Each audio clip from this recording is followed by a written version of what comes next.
Banks charge a lot here in Brazil, but they charge a lot, but they pay a lot for their money.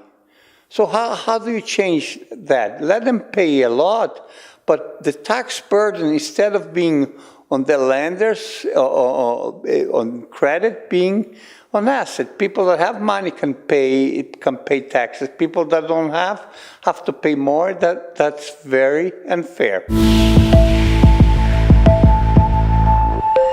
We are continuing an interview with Roberto Luis Troster. He's an economist here in Brazil, and he prepared a paper called Making Growth Happen, trying to help people in the government to recover the economy here in the country.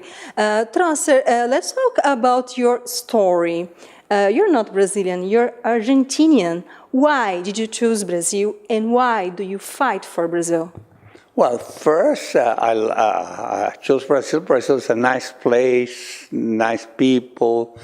My wife is Brazilian. My children were born here. I love this country, first. Second,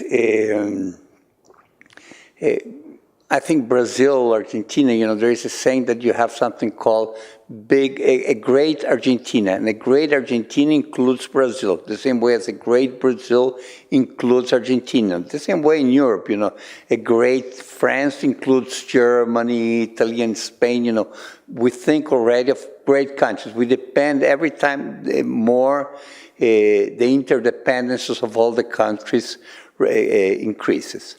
Second, working, I always say that I have two personalities or two different jobs. One was as an economist working in banks.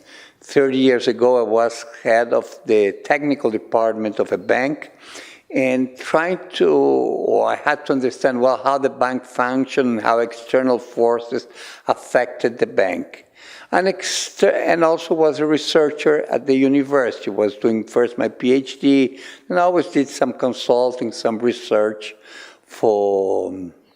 I like reading, I like studying, I like teaching. I enjoyed that. I enjoyed being a banker and being here in Brazil. You can't only be a researcher or a professor. It's very low to pay. And then what happens? The country changes, and I try to understand how you can improve the country. At this moment, you have a big problem I started explaining before. That is that you have one of the leftovers from the inflation is that you have interest-bearing money. What is interest-bearing money? If you put money in the bank here in Brazil, the second day the money is there, you already earn some income. Small, very little. But after 1 month, you also earn interest on that money. What's the problem with that? There are three problems. The first one is that you have a reverse effect or a perverse effect on monetary policy. Imagine that you raise interest rates. When you raise interest rates, you do it to cool the demand. But what happens? Higher interest rates is higher income for people that have interest-bearing assets. So what happens? You make them richer instead of making them poor. So you need a much higher neutral rate than you would need if you didn't have that effect. The second problem with interest-bearing money is the cost. If the bank has money paying high interest, it has to lend. It's expensive. Expensive inputs, expensive outputs. That's true for industry. That's true for anything. If the input that goes in is expensive, the output has to be more expensive. So, and the third problem is that interest-bearing money has very short duration. So most of the assets they have immediate liquidity. So what happens? If your funding is too short, your lending has to be short. How do you solve that? First, you have to put a grace period. For 6 months, no interest bearing on money. If you want your money before 6 months, you can take it, but you get no interest on it. So what would be the effect of that? First, it would lengthen the funding of the banks, and think it would lower its costs. So that would be one thing that you have to change fast to make the funding of the banks cheaper and longer, so you can lend at the lower cost, at the lower price, and for a longer duration. So that's one of the important things. The other important thing, as I mentioned before, is taxing. The tax burden, instead of being on debtors, to be on creditors.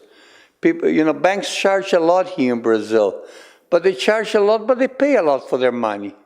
So how do you change that? Let them pay a lot, but the tax burden, instead of being on the lenders, on credit, being on asset. People that have money can pay taxes. People that don't have to pay more. That's very unfair.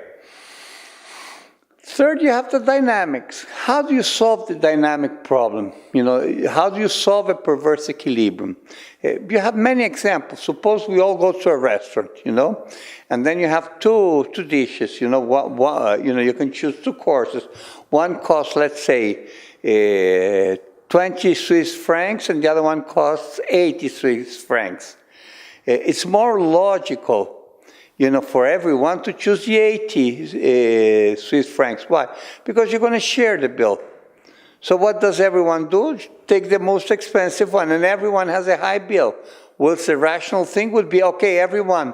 No one cannot order anything over 20 Swiss francs. If you want to order more, you pay it. So how do you solve that dynamic? And that you do it with a debt restructuring for the whole society. You can do that fast. It's possible. It has been done in many countries in the past. I like to give the example of solving crisis. You had the case of Greece and Iceland.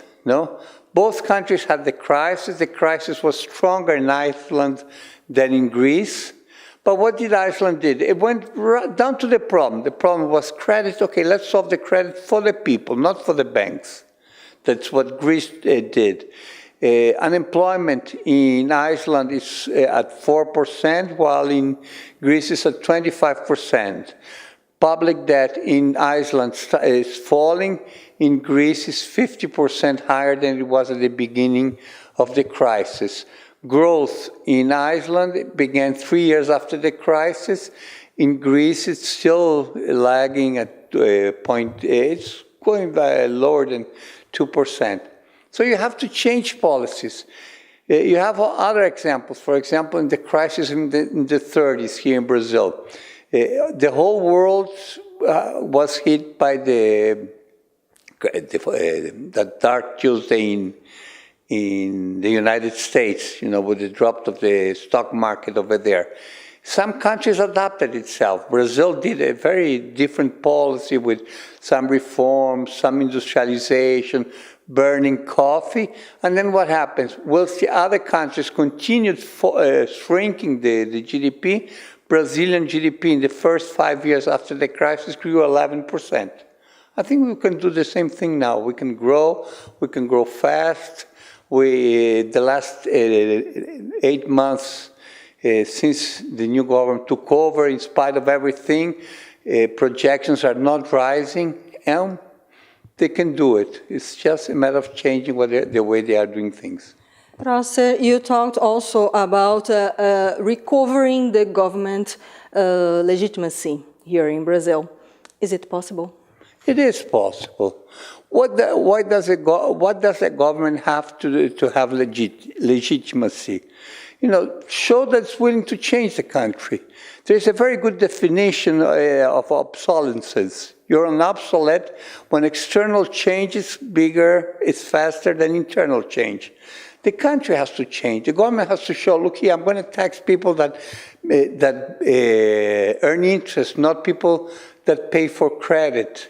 There are a lot of privileges in this country that there are no need for them right now. He can start doing those things and showing its commitment with the future of Brazil. And how people can see and read the whole paper? Well, they can either email me, Roberto Troster, one word, at uol.com.br, or in the site simpi.org.br. Troster, thank you so much for all this information, for your free time that you dedicate to help this country. Thank you so much for being here in Brazil and working for this country. Thank you. Thank you for your very nice interviews. I always enjoy watching them on the internet. Thank you. Luciane Miranda to Dukascopy TV.